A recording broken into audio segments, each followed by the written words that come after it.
So I have a confession. It is October 23rd, and as of yesterday, I have been non-stop listening to Christmas music. Guys, I have a problem.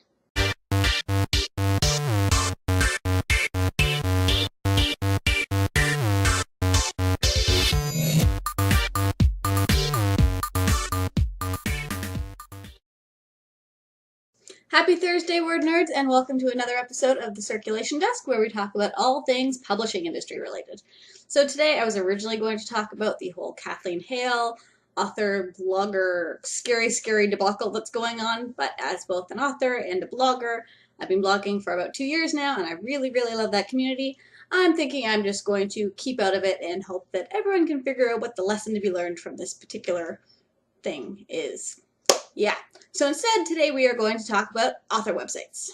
I wanted to talk about this today for two reasons. One, I am currently in the process of reorganizing my own online presence, so I've been thinking a lot about this topic and what I need to put out there and where, how to sort out the various things I do online, and all of that fun stuff.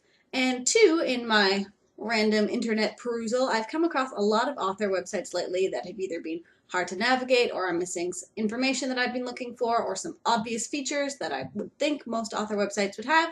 So I'm thinking maybe it's not always obvious what you need to include when you're putting together your author website. Most of what I'm going to be talking about today has to do with already published authors or authors who are going to be published soon, as in you are already promoting your books and already building up your brand. But at the same time, it's really never too early to start building that brand and building up your online presence, or platform as Erica frequently likes to call it. The first thing you want to make sure you have is yourname.com. This is something I haven't done yet, but will soon be rectifying. It not only looks the most professional, but it's also the easiest for potential readers to figure out where to find you. Most will probably look you up in Google, and hopefully your website will be the first link, easy enough to find. But some people might just type your name.com right in there, and you want to make sure they land where you want them to. Maybe this isn't a must, but for $10 a year, it's really not going to hurt. Now, the next thing you want to make sure you have is your name displayed prominently across the top of the website, usually with a header. Yes, hopefully a lot of these readers are going to be coming looking for you directly, but there's always a good chance, the internet being what it is, that someone's going to stumble across your website. Maybe they've seen something else you did and are looking to figure out who you are, or just good luck on your part.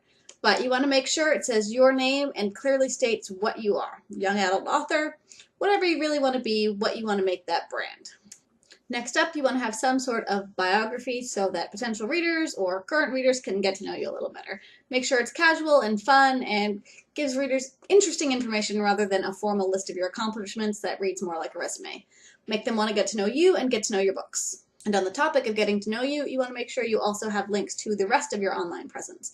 A Facebook fan page if you have it, Twitter, YouTube if you use it, Wattpad if you use it. Make it easy for them to find you elsewhere.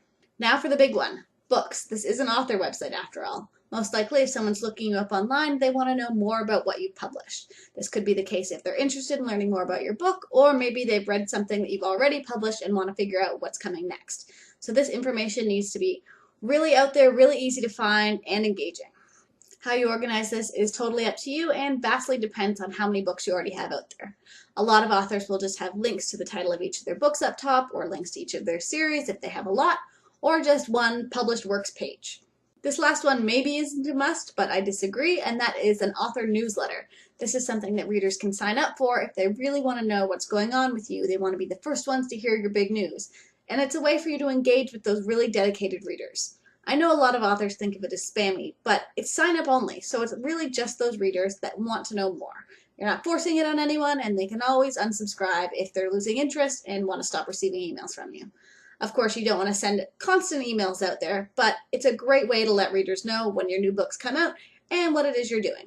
That's it from me, but if you guys have any favorite author websites you'd like to visit or really cool features you've seen on author websites, I'd love to know, so let me know in the comments down below. That's it for today, and don't forget to tune in on Sunday for our next live book club chat at 7:30 Eastern Standard Time, where we will be talking about Kelsey Mackey's Damsel Distressed.